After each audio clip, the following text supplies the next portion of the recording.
intervention. Maybe we could have a little of a debate with Jason, which would like to start the discussion, make a couple questions.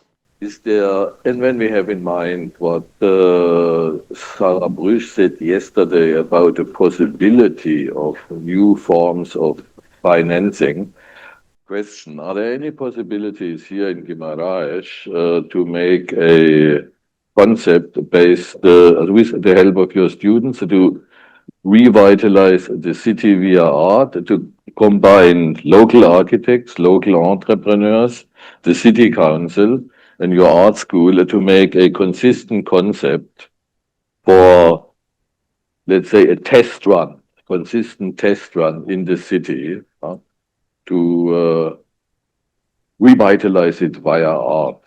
This is the question. Who said that there's conditions for that kind of thing?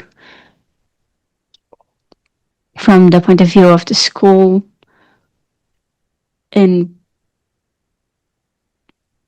what I think that could also have to do with the structure.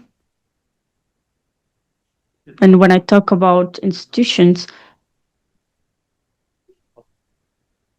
and when I talk about different associations, like the ones in sports, that there is between the municipality and the citizen a level of intermediate, and the school is also one of those intermediates that have the conditions and the place in the territory to be able to take forward initiatives that would allow for different purposes. How could we collaborate? So these conditions do exist, but we need something to actually kick it. In my perspective, the national programs that actually exist for helping this kind of experiences still are very few in between and very controlling, because we have a country that's based on a market that's mainly private. So there are a lot of mechanisms that enable this kind of thing. Even if you think about the financial aid, it's very difficult to any more relevant plans because we do not have the access. I think there's a lot of base ideas, but it's very difficult to keep going. We don't lack good examples. Despite the difficulties, is it possible or not to make a new project in this direction for Guimarães? It is possible. Okay. And and since you mentioned it needs somebody to kick it off, who shall kick it off? Yeah. Which combinations of people being really inspired should kick it up?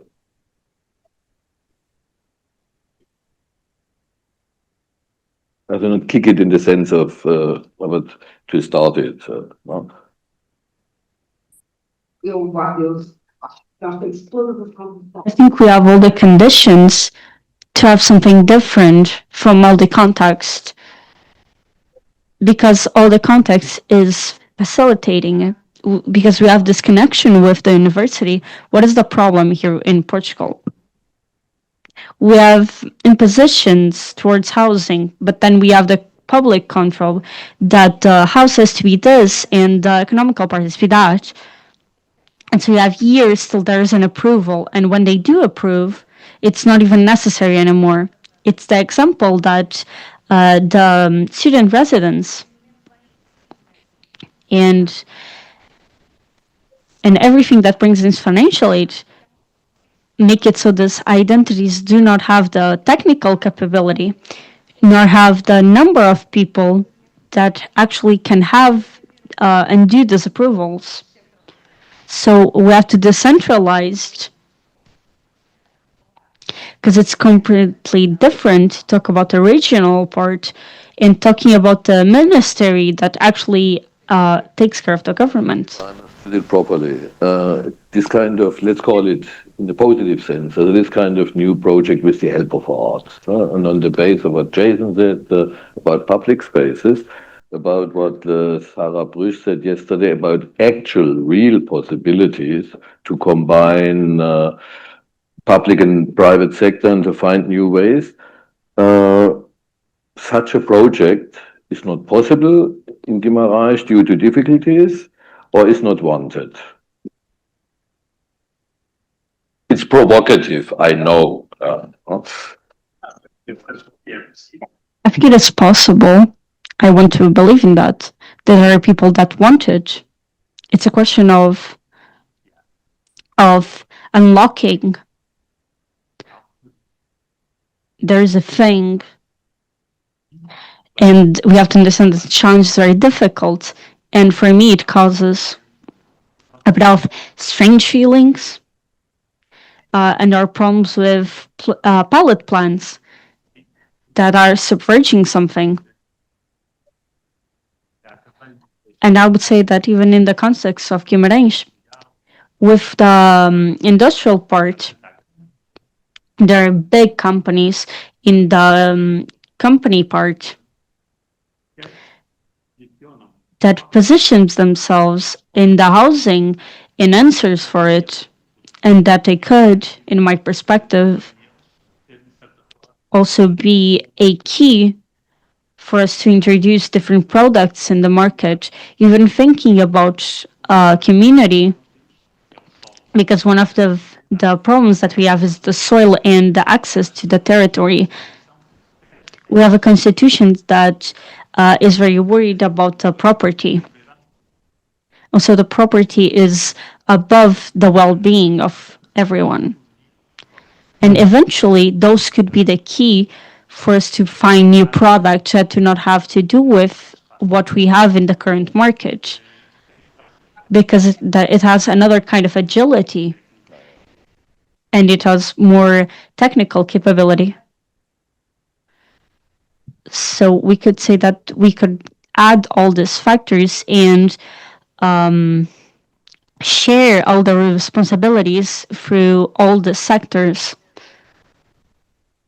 So this would share from the public and private sectors. So we would effectively have change. Because if we only go through the public, if we only go through private, it'll also only take us this far. And so in a public market, we need to find this kind of interaction between all the identities that we have talked about earlier. But there's another question that we have talked a bit about, is about the education, and this new generation. And I think to you both this might make sense. In what way can universities and education can find a place to understand the necessities of the future and the necessity of kids and the future of the students? How can we make them be this way and follow up with this way? And make it so the future of education would equip with this perspective of the future. What we'd like to say, we are very stuck with the things that we thought in the past, because there is no big difference that would be pragmatic enough. We need to see change in indoors and outdoors, in the school and in all the community, so there's an actual change. And in what way can school and university to have a critical spirit and a free spirit to think about the future of any area, so that they can have a critical thinking?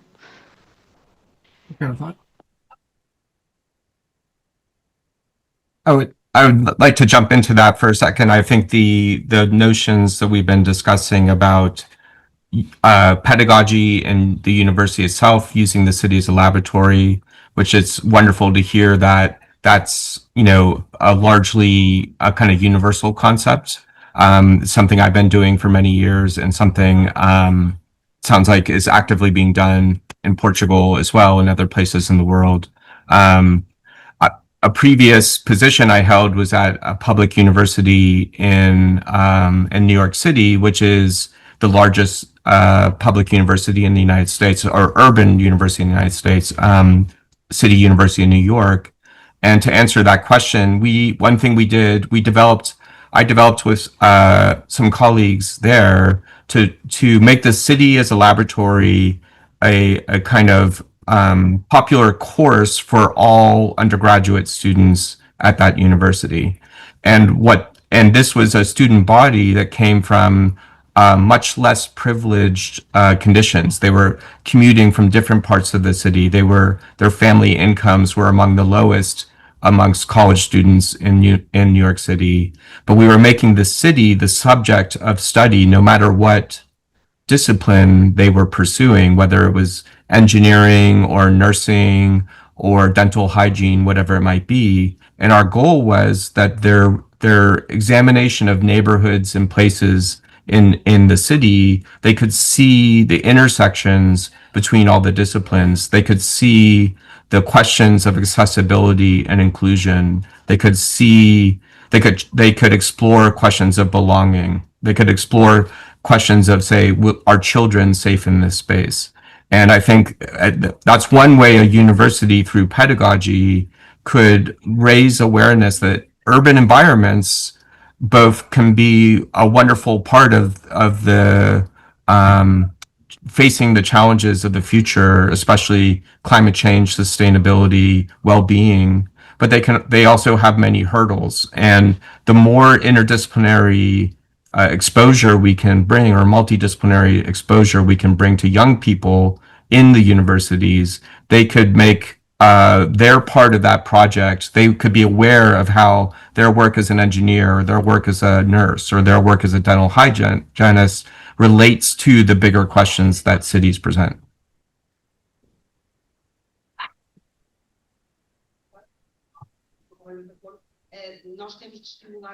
We have to stimulate kids in this sense, and obviously in the university too.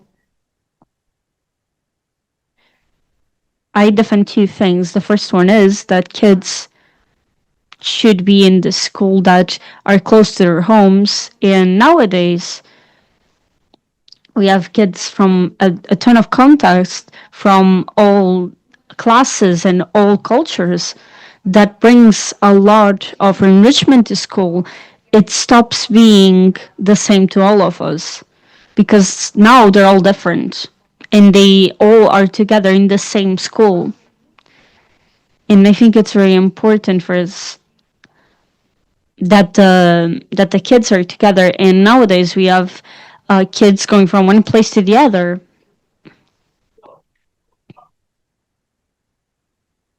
And this makes it so that when the kid comes back to the house, they do not have a place to belong to.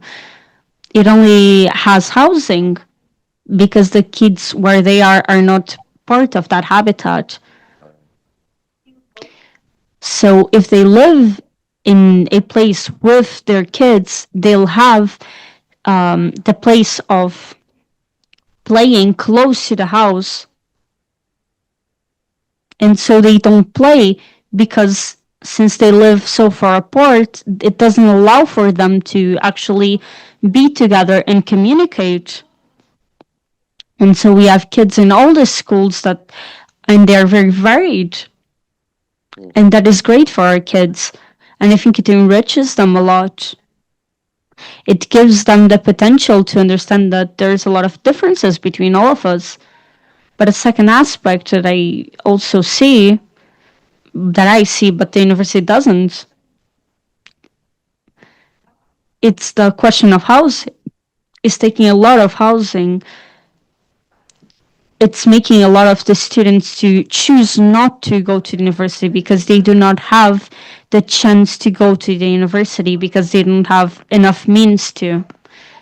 So they have to choose the university based where they live and not based on their way of seeing the world. So they stay limited and restricted. And I think in that way, we would have to look in another way. And so when they're small, they need to feel and feel that they belong to. But after they become adults, they should have everything, even getting out, having different responsibilities, and knowing new people. I didn't think that we are doing that. This is not just a problem of Guimarães, this is a problem of everywhere. And in Portugal, we're doing exactly that. I think I got it. Let me go again back to practical things. One question. Is there a possibility to establish a program here in Guimarães for all these kids and from these different cultures, together with his department of art and design, to make a common project in Guimarães here? Art in the streets, all together. It's a starting project. It's a question.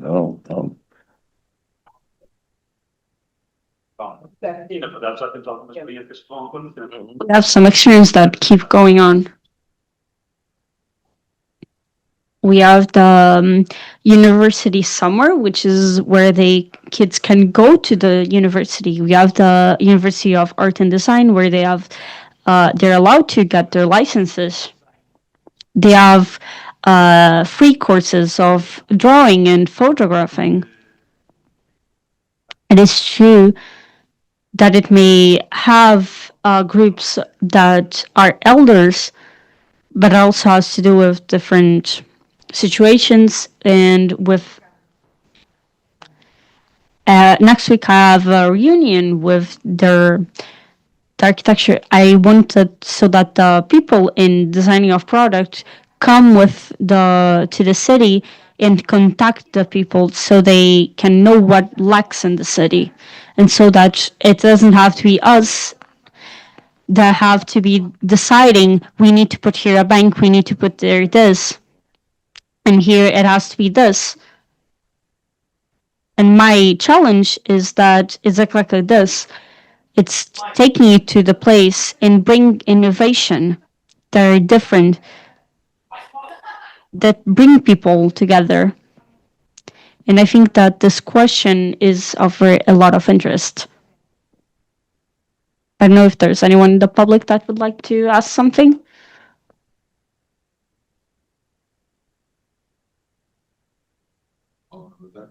Good afternoon.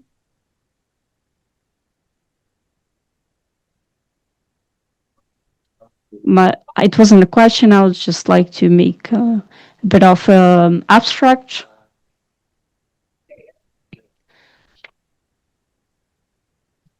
And I would bring back a provocation that I did yesterday. And today it was confirmed that to a certain point I was right, and I'll start with that provocation.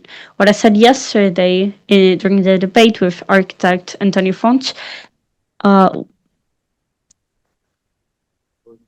was that I'm against the constitutional part that says that we should have housing access.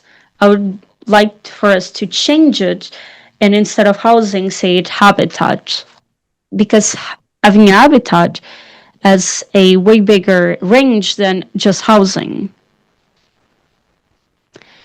And we also have to be proud of what we've done in the symposium, because we started by saying, let's talk about housing.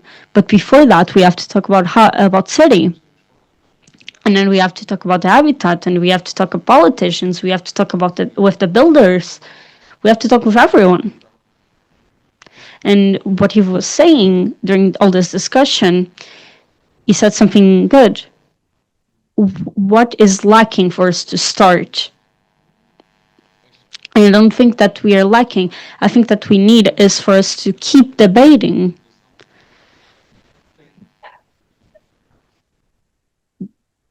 We see a lot of studies that point forwards to that. We see in various theses even if they study different things, some do products, some do projects, but there's a lot of knowledge that's gathered from all the territory. Hearing what Dr. Alina Pinto said, with a property that is completely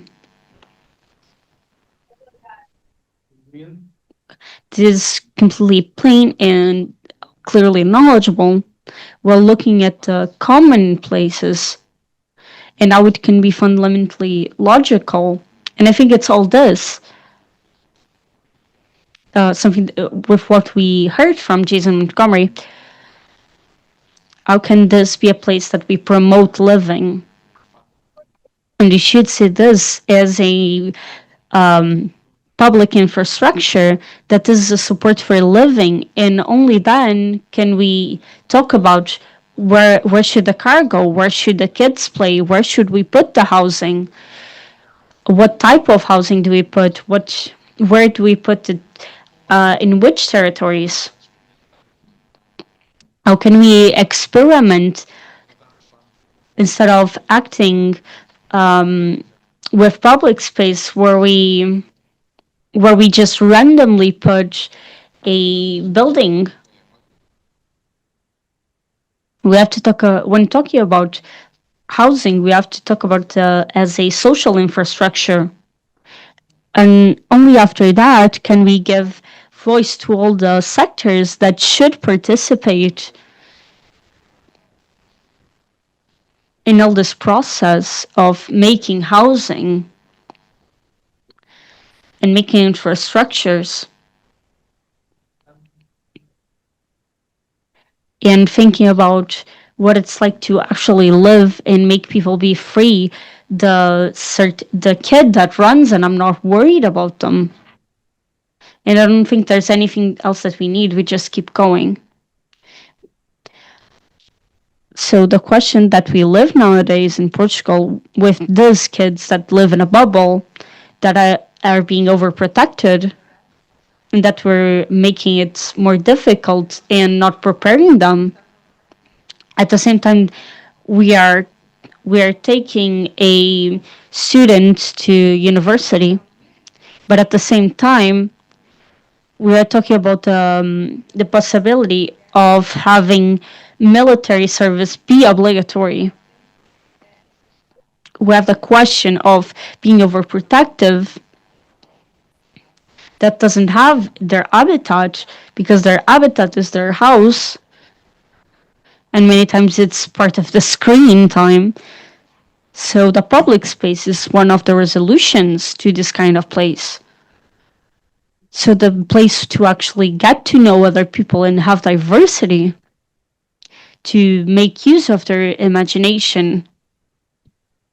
And I think that the public space has to be thought about.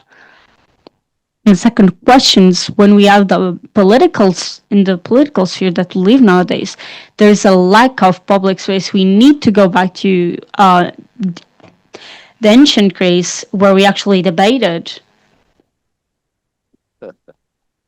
And also the public space. We cannot have the public space that we have nowadays with people just listening to the screens. And I was just going to point out, in that relating to the earlier conversation about public-private ventures, one thing I agree with, the evocation of ancient Greece and democracy. What I've seen in New York, certainly, is that public-private partnership, when it comes to public space, is usually a failure. And we have to be very careful about that. We should be able to make, the inclusion, the diversity, the ability to make use of the political voice that's available, that has to be assured in the spaces we call public. And when we have corporations, making spaces that we call kind of public, and they then have the ability to have certain levels of control, and it's really part of their business interest, the way that space is managed, that means they are not truly public, and the restrictive nature of them is detrimental. So I think that's the one place where public-private partnership has to really be questioned about how that can operate and provide truly public space. What is your opinion on this? What Jason said. Okay, excuse me. I would just like to say an idea that could be interesting. The question of unlocking. The strategy can pass through talking about this kind of urbanization. And we have a ton of habitants that range from 15,000 to 30,000. So when you talk about this kind of territories, they're very politic related. It comes through talking about pilot plants with small reach ports. We've done a few things, but it's not easy. But together with the associations and the companies that is around that territory, we can start identifying territories where we can actually evolve and find proximity. And we talk about the constitution, we have to understand what is having a habitat in proximity. Because if you don't have access to housing close to me, it will not allow me to live close to that territory. So maybe the strategy can go through looking at the margins and not just looking at the center, because the margins have a bit of more easiness when it comes to them. So they're easier to establish.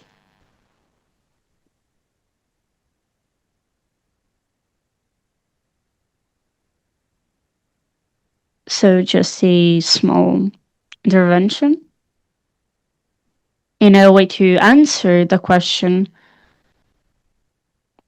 of what are we doing and what initiatives do we want with university. That these experiences that are public and private that are happening, in fact, they should, and what I've seen and seen working by working with a few colleagues from the municipality, is that this already exists. But what happens is that there are funds that finance the state by the state. But there's an integration between the university and the School of St. Lucia, where there's collaboration with the municipality. And so these collaborations do exist, but what is happening in Guimarães is something very different from what happened till now. We're a district that's polycentric, and the pressure that we have over the city has created an opinion where we have macro projects that have a ton of actors that are now being made with public funding, but also with private money. And what the president said is that the proposals of contract, I'm not going to keep going for this thing much more. I think this is another symposium in itself, but I think it's very interesting. And for me, the symposium, it's very important because it came in an ideal moment with all these projects that are being evolved right now and will briefly be accepted. And I hope that they'll all be successful. Thank you. I think we can now make